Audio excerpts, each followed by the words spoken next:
Madhusudan Masala Ltd, an FMCG company. Company has 4 decades of experience in a variety of FMCG products like blended spices, ground spices, whole spices, food grains, tea, and sell these products as branded and non-branded items.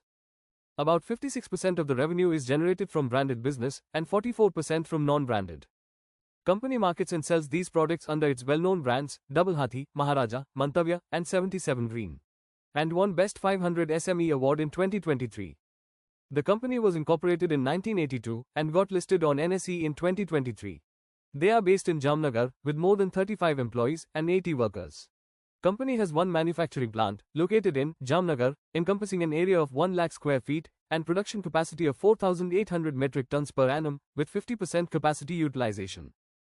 The market cap of the company is 248 crore rupees and currently trading at 192 rupees per share. The company has a 33% CAGR for 3-year sales growth and 173% CAGR for 3-year profit growth. Company offers more than 500 SKU, has access to more than 65 distributors, and domestic presence in more than 10,000 retail touchpoints.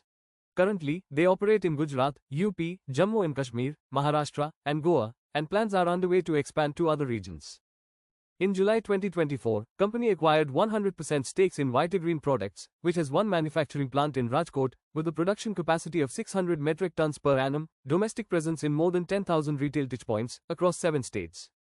According to Zion Market Research report, the spice industry in India is expected to reach Rs 2 lakh crores by fiscal year 2030, with a growth rate of 10 to 12% CAGR. The sales of the company for the last 4 years have been consistently growing. The profits of the company are also increasing from year to year. There has been a drop in the promoters' holding in the last 1 year. This is due to fundraise of Rs 52 crores through equity shares and warrants. We can see some foreign and domestic investments in the company.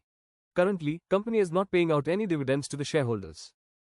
Company aims to capture 1% market share of branded spices market in the next 5 years. Thanks for watching. If you like this video, please give a thumbs up and consider subscribing to the channel. See you next time.